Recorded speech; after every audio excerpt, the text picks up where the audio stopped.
What's up, guys? Welcome back to the Team Solemn Circus live videos. Here, actually going over Unchained. This game deck I'm taking to locals today. I should say it's going to be later in the day. I am trying to lab up this deck with the new Ababoa, whatever the card's going to be called. There is like a cool card. It's at the kind of end of the format right now where we are like getting kind of bored of. I don't want to see any more Rise Heal.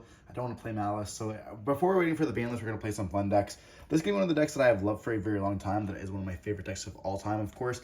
I do mention that quite a bit on the channel. And so I want to kind of take this to locals and kind of see how I'm going to play. This is like a variant that I'm going to be explaining to you guys. There is different variants you can play. Like if you want to play talents and thrusts and stuff like that, taking the cards with like mind control and stuff. But we're going to be opting to play the hand trap because I am used to hand trapping cards right now in the format. So I kind of know where to hit these stuff. But yeah, before we dive in, don't forget to like, comment, subscribe. It helps the channel a lot. And yeah, we're going to start off with the 3 of the Arua and the 1 Rakea alongside the 1 Saramara, whatever it's called, the 1 Shavara, the 1 Shayama, the 1 Abomination, and then we are playing the Disaster Dog. So it's going to be it for our Unchained monster lineup.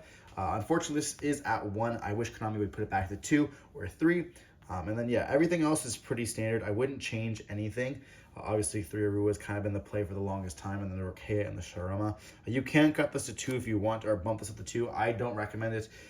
Through testing right now, I think this is a kind of a perfect ratio. You can not play this if you want to. This card right now is extremely goated. This does come up with a card that in the extra deck, you can get this off, you know, not numerous times a turn, but in different ways. And then being able to have an infinite floating board with a Disaster Dog, which is really cool. Like going up against Malice, being able to use like this plus one other Malice monsters just feels absolutely crazy once like you kind of burn through a bunch of their stuff. And yeah, all these cards are pretty crazy. They're all fiends. You do get fiend locked, which is kind of important to note. But it does not matter when all you are really playing is fiends, so it's kind of important there. And yeah, moving on to the next part of the deck. We are playing a normal summon engine. We are playing the tour guide as well as the Fiendish Rhino. So the reason why we're playing the Fiendish Rhino is because not only does it have interaction with all, or I guess these 2 of these, we also have the interaction of dumping this now.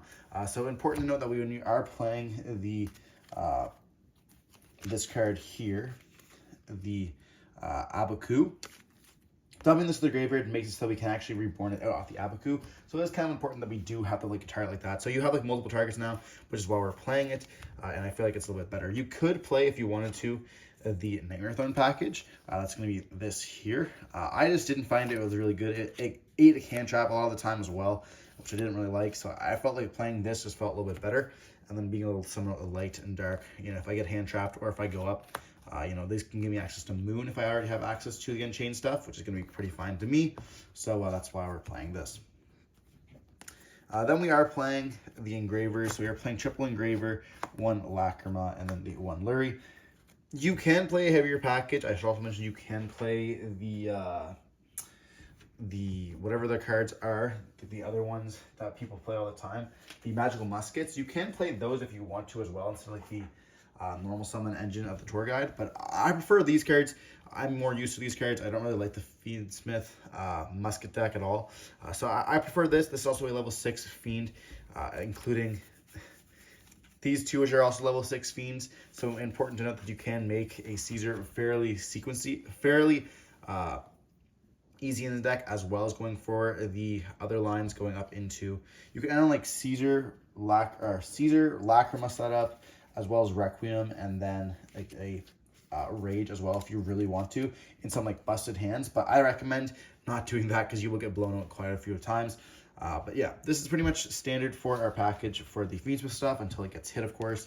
And then for the hand traps, we're playing the triple copies of Full Roast, triple copies of Ash Blossom, triple copies of Imprint and Permanence. Every deck plays this. And for our last, we are playing the 3 copies of Nibiru. Now, this is a 41 or 42 card deck.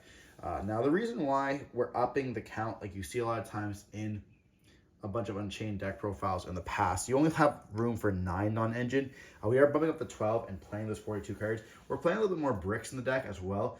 So having to bump that up feels kind of great, as well as like having like the traps and stuff is not always the greatest either. So having Full Roast letting you add a bunch of stuff kind of feels good. And 42 doesn't really hurt your ratio that badly. So we're kind of playing it there. You can cut them the nibs if you want to. If you want to play like a Bestial, whatever, you can play that instead. I just prefer playing this. You can play a trap or like another mind control as well if you wanted to. I'm just, of course, trying to like max on my hand traps. I really love hand traps this format. And, you know, I want to play the big blowout card like Nibiru. So when I do hand trap multiple times, I can just drop a nib and then kind of end their turn.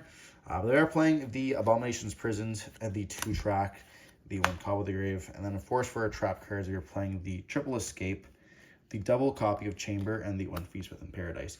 I wish I could bump this up to 3. I don't think it's really good right now. We are playing lots of bricks in this deck, you know, whether they are soft bricks or not.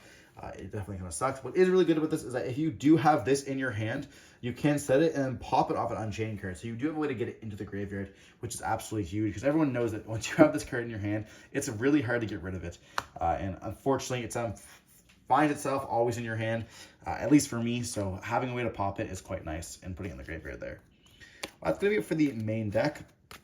Now I'm on to the extra deck here. We are playing the double copies of Yama. Pretty self-explanatory. The 1 copy of Rage. I do wish I could fit another copy of it.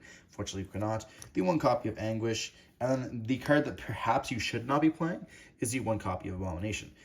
You have a lot of Link 4s now, so this definitely is like the card I would cut the next. I just am testing it out right now. I really do like this in some random matchups. I'm going to pop back row just feels absolutely huge. And then, yeah, of course, just popping some stuff randomly, which you do quite numerously enough, it is quite nice. Then we are playing for feats and stuff, the Moon, the Requiem, the Sequence, the Desiree, as well as the Princess. Not much to explain. Everybody knows these cards right now. It is the lineup. I do think they need to hit this card. Please ban this, and the whole deck just comes completely different. Then we are playing the 1 Caesar. You can play 2 of it if you want to. Again, you're not going to end on double Caesar that often. The 1 Chaos Angel, because we are playing Bestials on the side deck, as well as this card just being absolutely incredible. An SP Little Knight, an Ababoa, and then, of course, the Griffin. So, you're wondering, well, that's a lot of Link 4s to make. What's really cool about this deck is that you can actually, like, link up quite a bit, especially with this card here. This card is absolutely insane to link up into, and you can bring back stuff as well. Important to note, like, Ababoa can bring back Rage, and then Rage can go up into, like, a Nightmare Griffin, or you can go, like, Nightmare Griffin into something else and then use like Nightmare Griffin to go up and go for Ababoa later. And then you have like the Sequence, which gives you another body. Then you can go up into like Ababoa off the Sequence if you want to. There's different lanes you can go for. And this be able to bring back out the Griffins is kind of like an OTK, which is pretty cool. So there are lines like that where, you know, you have like you go into your Sequence line, you bring out a Desiree. Sequence is now 2 materials that you can just go off for free. So, you know, just putting that into the Ababoa with like Rage can be quite nice as well if you have like something in the graveyard. So you have like your Desiree, your Ababoa, which can either pop a card or summon back a card, whatever you really want to. And this being able to bring back out the Rage kind of feels nutty as well. Or bring back Yama. Yama can also trigger bringing back materials. Like you have so many materials in this deck that this card is absolutely just crazy. So people don't really realize that. Like that's a lot of Link 4s. You have so much material that you can go for them some random lines. You can just like freestyle. I didn't really have a combo video for you guys. There's not really any combos. Just like open up your hand and see how you can kind of navigate the board, and then set up whatever you can. And then going second, of course, you just break boards. It's essentially pretty much it. But now for the side deck, kind of super standard. Everyone's playing the same cards. We're playing Droll because we're not playing the main deck. Triple Lancia because we hate Malice. Pearlia, you can play the other one if you want to. I just really like this one right now, so I'm playing this one at 3 in most of my decks. Then we are playing the Heavy Bestiary package because we do not like Fiendsmith cards. You end up getting hit with Caesar very, very powerfully in this deck. So being able to summon up these bodies on the field and then getting additional stuff, being able to search, get rid of like the Blue Eyes deck, whatever you really want to. You can side these in whenever you really have to. Fiendsmith is everywhere, so we're playing it. And the last 2 cards we are playing is double copies of Lightning Storm for the Blue Eyes matchup, as well as Malice. You know, Malice traps are very impactful versus our deck, so we want to just like blow it out with like a Lightning Storm and then kind of continue to sweep up the game through that way. It definitely helps quite a bit. But other than that, not really much to explain with this deck. It's like kind of a cookie cutter. If you've ever played Unchained or, you know, in the Rescue Ace Unchained Curly format, if you guys were around, you guys got to see a lot of me playing Unchained. So that kind of is where like my thought process is. I do love Disaster Dog. I definitely think you can cut this card if you don't want to play it. But it's right now like kind of a fun area for us at locals. Really, the format's kind of getting stale. Everyone's played the stuff. We've played Raizo for a very long time. You know, 7 Tachyon is out, and like these cards are absolutely busted. But like at the same time, is it really fun to play? You know, we all know what the Raizo stuff do. We all know what Malice does. Until the next set really drops, nothing really gets spiced up. So, you know, hopefully we'll get some Odeon on the channel soon. Other than that, I don't know what else to say. I might be printing out some cards, maybe doing some like test stuff with other decks as well. If you guys want to see that, let me know in the comment section down below. I'll have some new content for you guys. Remember, stay safe. Peace.